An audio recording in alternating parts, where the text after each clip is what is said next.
All right. Thanks, everybody. Thanks for sticking around so late. I appreciate it. We've got 22 minutes and 30. I don't know how we're going to do this. We're going to try hard, though. So this is a very exciting panel for me.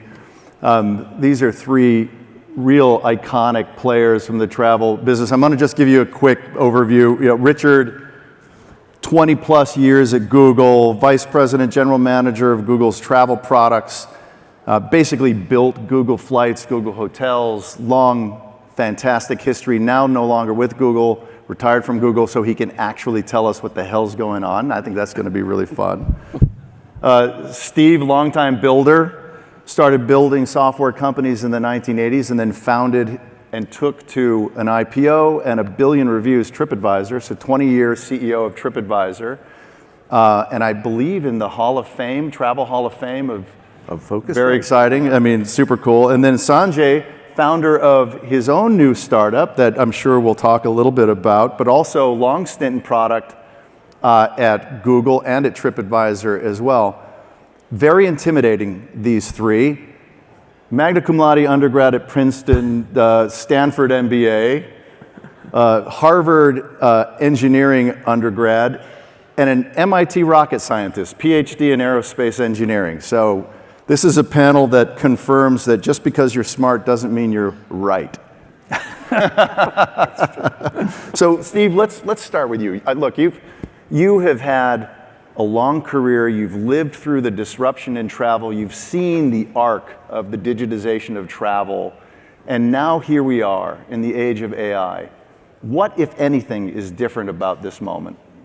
It's a fun question. I've had a little chance to reflect on, like, how much really has changed kind of since I first got involved. And like, travel agents went to OTAs, and that was really empowering for consumers. There was a tremendous amount of inventory, and the consumer, the traveler, could actually do stuff themselves. Then you went from, hey, there's only a handful of experts, there's guidebooks out there, to the whole user-generated content revolution, where like the wisdom of the crowds kind of clearly won in that transition. And then you have companies that everyone admires, the Airbnb and the VRBOs, bringing whole new sets of inventory online. And as I go through that, I'm like, okay, you got three covering 30 years. Wow, that's not a lot of change. And it's not to say haven't been tons of improvements along the way. And so one asks myself, like, well, is now any different, or is this blockchain in travel again? And I'm like, this, I think, absolutely transformational. A friend of mine said, oh my God, I went to ChatGPT, I put in, give me a 5-day itinerary for Paris, and I got this amazing list. I'm like, yes, Arthur Frommer did that before I was born, right? That's not the impressive AI that I think is really coming. I'd stood on stage here 15 years ago talking about the amazing personalization that big data companies would be able to have. I'm like, never delivered. No. Just honestly, never, not at Tripadvisor, not any other company.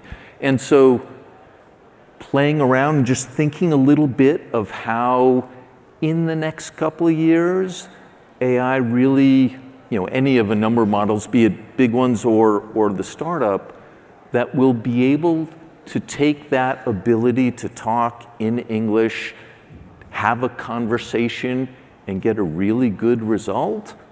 Absolutely, it's going to happen. It's here, and it'll be number 4 on that list of totally like, transformative things. I think so. But Richard, is that enough to change the power of the aggregators, to change the front door of travel, the top funnel gatekeeper, and then ultimately the aggregators themselves? I do think, along with Steve, that we are on the cusp of something interesting happening, and you're right.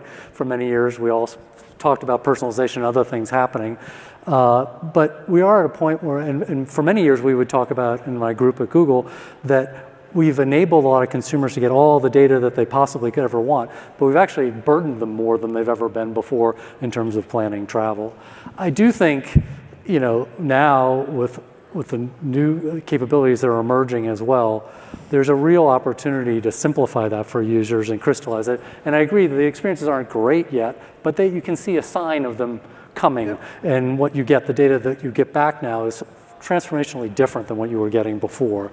And I do think new front doors are going to be created here for sure. And from a user perspective, and actually from a supplier perspective, that's an opportunity to change the dynamic that's existed for the past 20 years. Be frank, in many ways, suppliers were outcompeted by a lot of the OTAs in terms of maximizing the front doors that existed before. With the change in new front doors coming along, new technologies being enabled, I think that's an opportunity for suppliers again to connect with consumers more directly than they ever have before. But how is that actually materially different than what exists now? Because at some point, yes, there'll be multiple front doors. Let's say it's ChatGPT. ChatGPT spending $1 trillion on CapEx, not making that much money. At some point, investors are going to say, hey guys, you got to monetize this stuff that you're doing. Then it's the same old, isn't it? The aggregators live at the middle. They have all that power, all that inventory.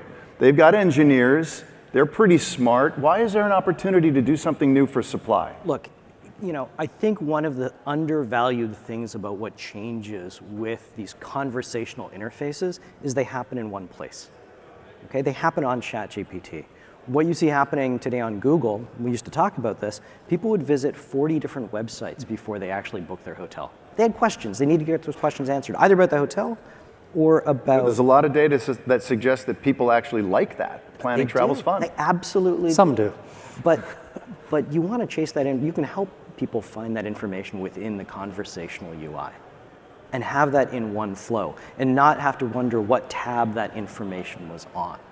That feels part of the deep transformation to me as to what's happening. Now, the best answers for that stuff are usually from the suppliers, not from the intermediaries. The intermediaries have worked really hard to create a corpus of data that's very efficient to walk through and find information on, but it's pretty thin, right? If you have a dog, there's a little checkbox that says pet friendly, and you hope that your 55-pound husky fits within their list and they're not just looking for 12-pound chihuahuas. I don't know those answers. That's why I go visit all these websites. Right? That's the information that suppliers, we believe, can bring to these AI tools and provide really helpful answers to people that are tracking them down carefully right now. Steve, you grew up with, look at Booking and Expedia combined, right? What have you got? Close to 200 billion of market cap, maybe 15 billion of marketing spend being dumped into the channel. That will likely be repurposed and used in different ways. Massive engineering talent, huge aggregators of the long tail, now developing their own loyalty cases across those two things. Isn't that the kind of inertia that's hard to dislodge with a technical revolution like this? It is very hard to dislodge the aggregation and the results that they can give and that they have been giving to the AI engines right now. They're just a natural first in.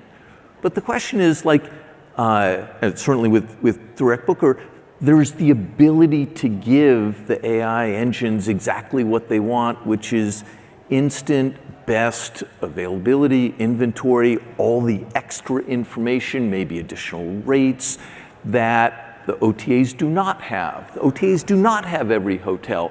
They only have the hotels they sell, which is fine if you're looking for a Hilton in a town, but what about the rest of the broad set of places that a customer might want? And I don't know many people that today raise their hand and say, no, I prefer to book on Expedia or Booking versus the hotel itself. They are great companies. They do a job that is absolutely needed to help somebody find the right hotel in San Diego, and they do that very well. And no individual chain or there's only a couple of other sites that even offer that service. But when you think about where it's going to evolve, if OpenAI is, and I'm sure they will be paying very close attention to addressing a new need in a better way than what any OTA can do today, part of that solution is going to be enabling that user to book directly on the hotel, because that's what so many users want. and they're going to listen to what their customers are looking for. But you've tried that at Google. You had Book on Google. You had direct pipes to the suppliers. You were gathering that content that Steve talked about, and it didn't really work. Well, and to the point of aggregators, I do believe that I think Booking has a very, very large universe of supply that's pretty close to most, if not all of it. I would rephrase a little bit what we were trying to do. I spent 10 years working on travel, and the first couple of years into it, we decided we needed to get much more serious about building a great organic travel search experience, hotel search experience. And we spent a lot of time looking at the fact that it was very OTA dominant at that time. We spent a tremendous amount of time, that's what Sanjay worked on for many years there, was bringing more hotel content, supplier direct content onto the platform. And our belief was by creating a better and more balanced ecosystem, consumers would trust it more and they would engage with it more. And our data definitely suggested that. Consumers were much happier, trusted the data more when they had a mix of data that was there. And we got a lot of data from hotels, but I wouldn't say that we necessarily got all of what Sanjay's talking about getting here, which are the loyalty rates, other rates that OTAs aren't showing as well over time, the amenities, other information, which again, these new models through AI are going to enable us to get that data, to work with the hotels, to surface that data. Google wasn't doing that at the time. Now, they may be working on that now as well, but we didn't have access to that data at that time. So all three of you share the thesis that this shift to AI as the front door will accrue to the benefit of supply. I think so, for sure. And your thesis is that that is a sustainable position to be in. Just to be clear, I quit my job to do this. I had a sweet gig at Google. It was great. I feel pretty strongly, yeah. Fundamentally though, how then do you build a business to do that? Right? I mean, because you have to now go out and aggregate that supply, and you have to collect information that many of them don't currently have, or the data that they have is a mess. You have to somehow get to then escape velocity as a company, because you're dealing in a space where it's either go big or go home. And meanwhile, you're going to have two very interested observers in the big aggregators watching how it's going. Okay. How do you raise enough capital to do that, and how do you defend yourself as you begin to win? Let's put the capital aside for a moment. If we get this up and running, the money will come in, and I'm confident with that. There's two interesting things we've learned in this process. One is that hotels have a latent set of content that they want guests to know about. The number of conversations, so we're working now with, we have contracts being signed with the top 6 chains in the world, okay? 6 of the top 10. And to a group, they have turned around and said, we have this giant set of marketing material that nobody wants. We don't know where to put it. How do we get it to you? And we're down to FTPing stuff back and forth. Like, just give me a bucket of this information. I will have my AI work over it. We'll present it and make it available to consumers. And this is stuff that is down deep in what we would used to consider long-tail queries. What temperature is the hot tub? Some people are digging around trying to find Is that. it a defendable thing that you can get that information? I mean, because if the hotels have that information and want to give it up, can't others get it, including the existing aggregators? Or is it a different type of architecture that you have to unstructured build? information. That's the really interesting part. This is what AI can do that's quite different than what we used to do before, right? You used to have 82 attributes that you went through and checked off on a list and said, yes, I have a spa. Yes, I have a hot tub. There was no place to put the temperature of that hot tub, and it doesn't exist today. Richard, with Gemini 3, of course, now, and Google's incredible Q3 earnings results, $100 billion in revenue, I mean, just an unstoppable economic powerhouse. How do they play into this? Is Google's intention to be that gatekeeper, to maintain its position as the dominant gatekeeper, but then work with aggregators and direct supply? I mean, how is this going to play out? I'm no longer at Google, so I don't know. You can tell the truth, baby. Come on. But Spill the beans. What I would say is I think that the trajectory hasn't changed from the perspective of trying to build a better and better consumer experience, which in my mind, when I was on the team, and I don't think it's changed, is that much more supplier-engaged content needs to be there in addition to aggregator content. And I think Google is well positioned to do that extremely well over time, no doubt about it. I felt confident that when people were talking about AI being a demise for Google and others, I didn't believe it. And I certainly don't believe it today. I think they're doing great in terms of leveraging that. Do you think we could wind up in a world where Google is the only dominant player? Do you think players like OpenAI have a place in the ecosystem? I think there's opportunities now for many front doors, as I was saying before. I do think there's a lot of opportunity here for others to play in this space. Absolutely true. There's going to be multiple with different specialties. The specialty may not be around what the LLM is trained on. It might just be how it is presented to the user. Right now, if you're using GPT or Gemini, honestly, the interface just sucks for planning travel. But that's not to say there aren't a dozen startups looking to use those underlying capabilities to give you a travel experience that would blow what Expedia or Tripadvisor or Kayak or anyone else can do.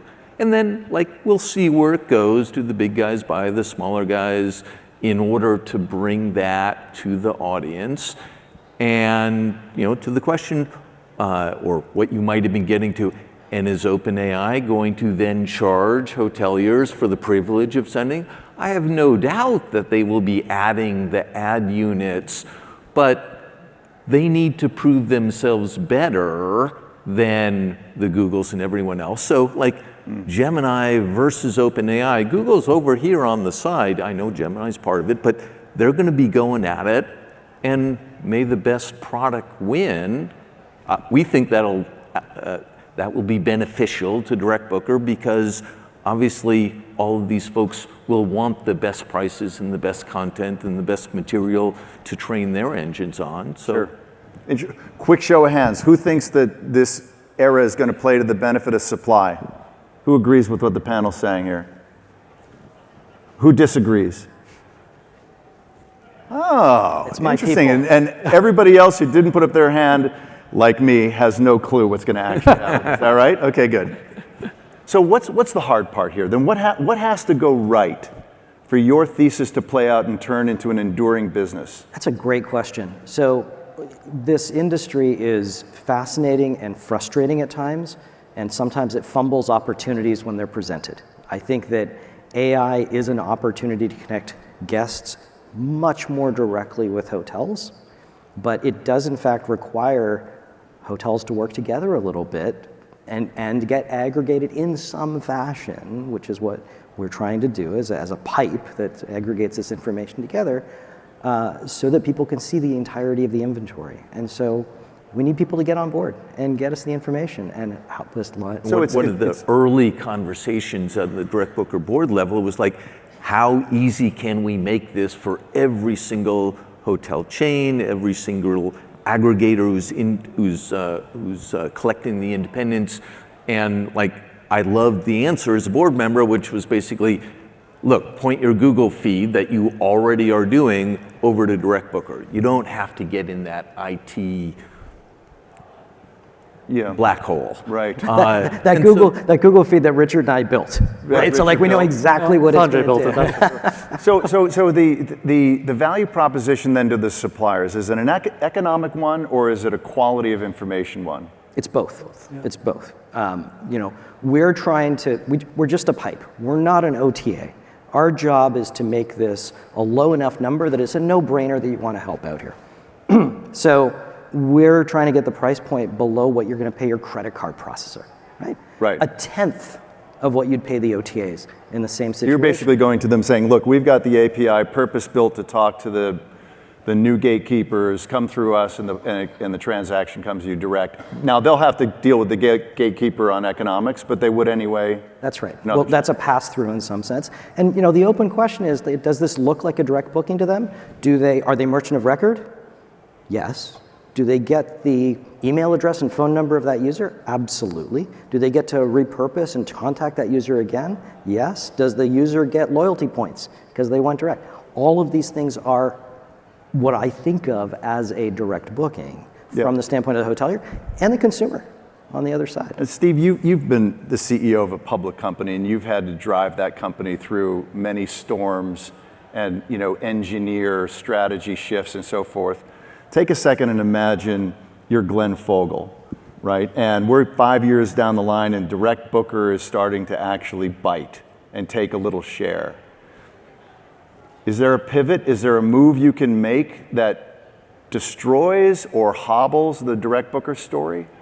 If I'm Glenn Fogel, I'm super happy because Booking.com is going to continue to grow through this transition, and look at their growth over the past decade as hotels have taken back more control of their inventory. All the chains talking about a growth in their direct bookings, and that company is still flying. It is not an either or. Not a zero-sum I would game. never short Booking or Expedia now. They're going to do just fine. We think DirectBooker really has the opportunity to help the individual hoteliers, to help the chains with this brand new technology that no one really knows where it's going to go, and it's super easy to play that card. Get in the game. We're not, DirectBooker, we're not in control over what OpenAI is going to do to make that travel booking process easy. We know they're going to play there. Yeah. And so here's a chance to hotels in San Diego. How can you as an individual hotelier hope to influence what they're going to build? You're not. But if you give us our technology, you want to win some more business, how about your member rates? Put that right up against, hey, Glenn Fogel's unhappy about that, but it's not materially affecting his business for a while, and we'll see how it plays Right, out. so you think there's a chance for you to play as an additive, a value-added player in this ecosystem without picking a fight with the big dog. Yeah, totally. There's still a lot of travel that doesn't get planned effectively online that still could grow within that as well too, when the tools get easier to use and richer. And again, going back to my original point of consumers having all the world at their fingertips, but all the labor involved in it. Yeah. Now this is a way to streamline that labor and bring more people into online travel planning. Final question, because we're almost out of time. Do you think that we are in what a lot of people are calling an AI bubble? And is this like what you and I lived through back in the day, .com 2.0 all over again? Or is something different going on here? Is this more constructive? Richard? I think this is more constructive. Who knows? That would be my first statement. But the second one is that I think real stuff is being created here, real substance. And it's just, I think the growth is there. I'd have to echo that. There's more hype than I and anyone else care to deal with, but there's real value being created in a ton of these companies. If you're using them, you can actually see it and taste it, which I couldn't say for a lot of the other things. Yeah. Yeah, I agree. It's pretty frothy at times, and I think there's some startup valuations that are completely wacky. Yeah. But I think there's a core of really interesting work happening right now that just wasn't available to us 5 years ago, 3 years ago, 2 years ago, and that'll be an enduring benefit going forward. It's not going to disappear. It's not a web van situation. Well, this is an exciting and interesting adventure you guys are on, and to have the three of you up here for 20 minutes was a real honor. So thank you so much for taking the time, and thank you all for sitting through it. Pleasure.